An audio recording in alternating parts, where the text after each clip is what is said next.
여론조사라고 하는 것이 어떤 시점에 여론조사를 하느냐에 따라서 결과가 달라지고 또 그 특정 시점에 여론조사를 하더라도 여론조사 기관이 쓰는 그 여론조사 방법에 따라서 결론을 좀 달리할 수 있다라고 보입니다. 그럼에도 불구하고 국민의 어떤 민의를 담고 있기 때문에 아까 장관님 말씀대로 그 여론조사의 뜻을 좀 겸허히 받아들이는 그런 것이 굉장히 중요하다고 생각이 되는데요.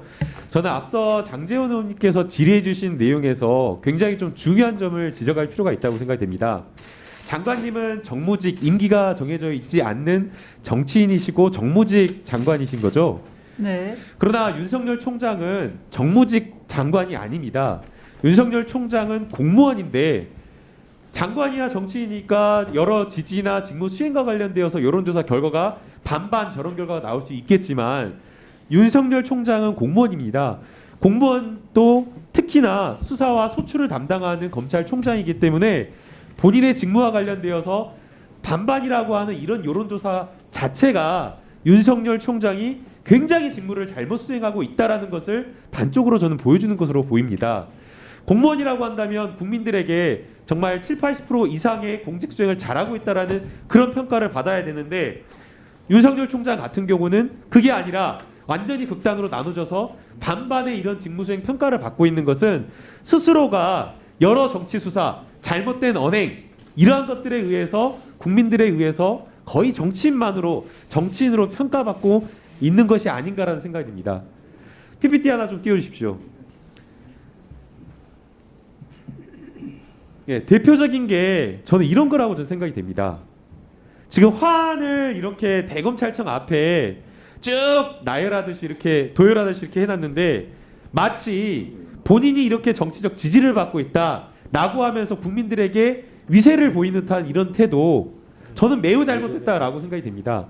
이러한 것들이 왔다 온다라고 한다면 오히려 공직자라고 한다면 올바른 공직자라고 한다면 국민들의 뜻을 잘 알겠습니다 라고 하면서 그러나 이러한 것들을 보내주는 것은 오해를 살 여지가 있기 때문에 삼가해 주십시오 라고 하면서 그러한 어떤 모습을 보여야 되는데 지금 윤석열 총장은 그것이 아니라 오히려 이러한 것들을 부추기듯이 과시하듯이 이러한 것들을 놔두고 있는데 장관님 여기에 대해서 어떻게 생각하십니까?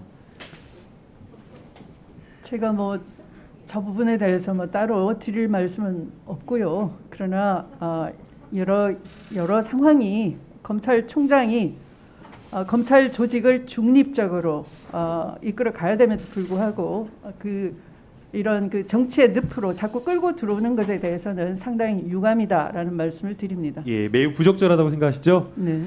장관님 하나 여쭤보고 싶은데 조선일보 사주 만나고 다니시나요? 제가요? 예. 저는 만나지 않죠. 아니 장관님도 좀 조선일보 사주를 만나고 다니셔야지 언론 보도도 좀 잘 나오고 그러신 거 아니에요? 아니 지금 윤석열 총장은 국감에서 아는 것도 없이 본인이 알아야 될 거 공부도 안 해가지고 와가지고 잘 모른다 막 이렇게 대답하고 태도도 굉장히 안 좋고 그랬는데 그 태도 안 좋은 게 국민들 앞에 태도 안 좋은 태도가 오히려 소신이 있다라고 이렇게 보도가 나와요. 장관님도 만나고 다니셔야 되는 거 아니에요? 안 만나시는 이유가 그 자체가 만남 자체가 부적절하고 검사의 윤리강령을 위반하기 때문 아닌가요? 저야 뭐 검사 윤리강령과는 상관없고 정무직이긴 하나 그러나 현안이 있거나 하는 그 경우에는 제가 뭐 여러 일정을 핑계로 사양을 하고 만나지 않습니다. 예, 부적절하기 때문에 네. 굉장히 조심해야 된다고 생각이 됩니다. 네. 특히나 윤석열 총장이 중앙지검 시절에 만났다라고 하는 것은 단순히 그냥 언론사의 사주를 만난 게 아니라 중앙지검에 고발되어 있는 사건 관계인을 만난 거기 때문에 사건에 대한 이야기를 하지 않았다고 하더라도 해당 부분에 대해서 그 만남 자체로 많은 국민들은 우려의 시선을 보내는 것이고 또 그러한 것들을 하지 말아야 된다라고 하면서 검사 윤리강령에 안 된다라고 못을 박아놓은 겁니다. 여기에 대해서 감찰이 진행 중이다라고 이야기를 해주셨기 때문에 철저한 감찰 그리고 그 감찰에 따른 징계 절차를 확실하게 좀 해주셨으면 하는 바람입니다. 옵티머스 사건 오전에 좀 박주민 의원님께서 좀 질의를 하셨는데요. 이 사건 정말 문제가 많다라고 생각이 됩니다. 한국전파진흥원의 무혐의 처분이 있었는데 여기에 대해서 윤석열 총장의 지난 국감에서 나왔던 발언이 너무나 좀 충격적이었습니다. 좀 PPT 좀 띄워주십시오. 그 한국전파진흥원의 수사 의뢰 사건 불기소 처분에 대해서 부장전결이라서 아예 보고가 올라오지 않았습니다. 피해가 없었습니다. 전파진흥원이요. 바로 몇 달 후에 남부지검에서 똑같은 사건을 기소했다면서 아무 문제가 없다라는 취지로 이렇게 답변을 한 겁니다. 그런데 부장전결 사건이라고 해서 보고가 올라오지 않는다라는 것도 이해가 가지가 않고요. 부장전결이라서 당시에 몰랐다고 하더라도 국감장에 나오면 공부해가지고 나와야죠. 왜 파악을 하지 않고 오는지 이해할 수가 없고요. 피해가 없었다라고 이야기를 하고 있는데 횡령죄나 배임이라든가 이러한 것들은 피해가 다 회복한 거하고 상관없이 그 자체로 문제가 되는 건데 알 수 없는 답변을 하는 겁니다. 검찰총장이. 그리고 또 더더욱 문제가 되는 것은 몇 달 후에 남부지검에서 똑같이 기소가 되었다라고 하면서 문제가 없다라고 이야기를 했는데 다음 PPT 보여주십시오. 불기소 처분된 이후에 무려 8,400억 원이 투자가 된 겁니다. 이런 거 하나 검찰총장이 제대로 알지 못하고 국감장에 나온 겁니다. 그러면서 정말 어처구니 없는 답변, 피해자가 들으면, 국민들이 들으면 분노할 만한 답변을 한 겁니다. 근데 여기에 대해서 보도 하나도 안 나와요. 우리 언론이 이렇다니까요. 그래서 이 부분 왜 불기소 처분이 되었는지 철저하게 감찰을 해주셔야 됩니다. 지금 한국전파진흥원에서 이야기하는 거는 불기소 처분 통지도 제대로 못 받았다라고 지금 이야기를 하고 있고요. 불기소 처분의 이유가 된 근거, 수사관의 의견서도 이해할 수 없는 지금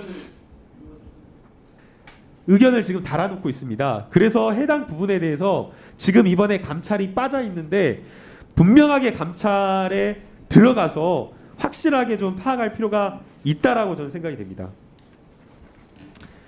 그 다음에 지금 이번 감찰과 관련되어서 장관님께서 하신 감찰이 수사에 영향을 조금 모아서 답변을 좀 해주시면 좋을 것 같습니다.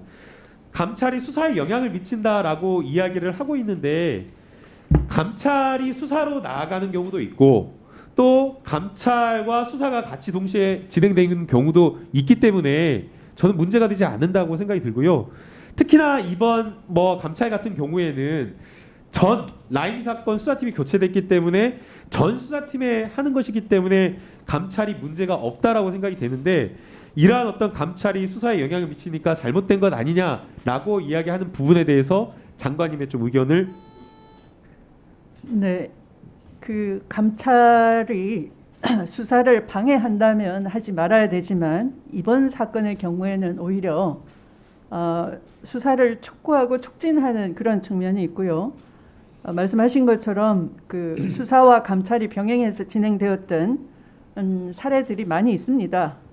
이영렬 사건, 진경준 사건이 그러하고요. 말씀처럼 이 사건 감찰이 그 전 수사팀을 대상으로 하는 것이기 때문에 아무런 문제가 없다라고 생각합니다.